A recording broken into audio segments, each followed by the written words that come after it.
Fourth term from the end of the AP is what? ಕೊನೆ from the end ಅಂತ ಹೇಳಿದ್ರೆ ನೋಡಿದ್ರ, from the end ಅಂತ ಹೇಳಿದ್ರೆ ಕೊನೆ, ಈ ಕೊನೆಯಿಂದ 4ನೇ ಟರ್ಮ್ ಎಷ್ಟಿದೆ ಅಂತ ಹೇಳಿ. ಆಯಿತಾ, ಅದನ್ನು ಕೇಳ್ತಾರೆ. ಈ ಥರ ಪ್ರಶ್ನೆ ಹೇಗೆ ಮಾಡಬೇಕು ಅಂತ ಹೇಳಿದ್ರೆ, ನಾನು ಇಲ್ಲಿ 2 ಮಾರ್ಕರ್ ವರ್ಷನ್ ನೋಡ್ತಾ ಇದ್ದೀನಿ ಕಂಡ್ರು. ಆಯಿತಾ, 2 ಮಾರ್ಕ್ಸ್ ಬಂತು, ಇದು ಈ ಪ್ರಶ್ನೆ ಬಂತು ಅಂತ ಹೇಳಿದ್ರೆ ಏನೇನು ಬರೀಬೇಕು ಅಂತ ಹೇಳಿ ನೋಡ್ತಾ ಇದ್ದೀನಿ.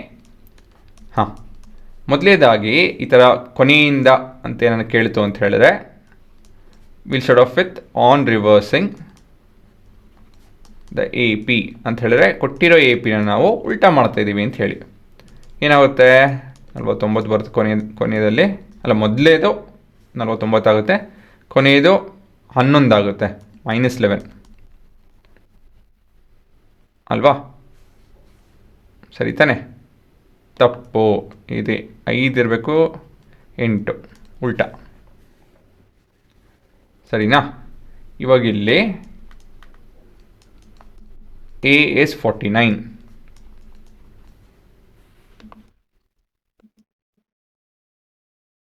D is -11, minus of -8, -11 plus 8, which is -3. ಇವಾಗ ವರ್ಕಿಂಗ್ ಅಷ್ಟೇ. ಸರಿನಾ? ಈ ಪರ್ಟಿಕ್ಯುಲರ್ ಸೀಕ್ವೆನ್ಸ್ಗೆ nth ಟರ್ಮ್ ಫಾರ್ಮುಲಾ ಕೂಡ ಅದೇ ಇರುತ್ತೆ. ಸೊ ಇಲ್ಲಿ ಯಾವ ಟರ್ಮ್ ಕಂಡುಹಿಡಿತಿದ್ದೀವಿ, ಕೊನೆಯಿಂದ 4ನೇ ಟರ್ಮ್ ಅಂತ ಹೇಳಿದ್ರೆ A4, ಯಾಕಂದರೆ ಇವು ರಿವರ್ಸ್ ಮಾಡಿದ್ದೀವಲ್ಲ, ಇವಾಗ 4ನೇ ಟರ್ಮ್ ಆಗುತ್ತೆ ಅದು.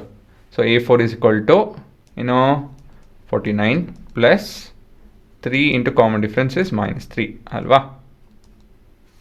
ಹಾಂ, ಇವಾಗ 40 ಇದು.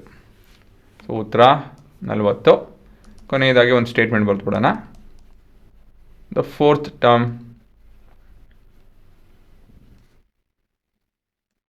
from the end